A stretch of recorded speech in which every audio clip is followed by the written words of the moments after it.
Hi guys, அனைவருக்கும் வணக்கம், வந்தனம், நமஸ்தே, நமஸ்காரம். ஏங்க இப்ப எங்க இருக்குன்னு கேட்டீங்கன்னா காஞ்சிபுரத்துல தான் இருக்கோம். நம்ம இன்ஸ்டாகிராம் ஃபாலோவர்ஸ் 2 பேருங்க வந்திருக்காங்க. இவர்களுக்காக ஒரு வீடியோங்க போடணும்ட்டு நம்ம காஞ்சிபுரத்துல வந்தானே பாத்தீங்கன்னா எடிட் பண்ணிட்டாங்கன்னா நம்மளை கேஷ் அவுட் பண்ணிட்டாங்க. அதனால பாத்தீங்கன்னா தம்பிகளுக்காக ஒரு வீடியோ. தம்பி பேர் கலையரசன், தம்பி பேர் பாலாங்க, வண்டி பேர் பாத்தீங்கன்னா நண்பா டிரான்ஸ்போர்ட்டுங்க. வாடகை இருந்ததுன்னா கண்டிப்பா சொல்லுங்க. காஞ்சி சரௌண்டிங்ல வெக்கப்பட மாட்டாங்க. உங்க பொண்ணுங்க கூட இந்த அளவுக்கு வெக்கப்பட மாட்டாங்கடா. ஆனா நீ ரொம்ப வெக்கப்படுறடா. போட்டு நம்மளை போட்டு இன்ஸ்டாகிராம்ல போட்டு கொலையா கொள்ற பையன் பாத்துங்க. டேய், எத்தனாவது படிக்கிற? முடிச்சிட்டான். நீ தானே கண்டக்டர் வேலைக்கு வரேன்னு சொல்லிட்டு இருந்த? இவன் தானே?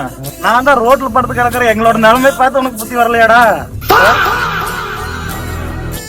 ரைட், ஓகே, பை பை பாய்.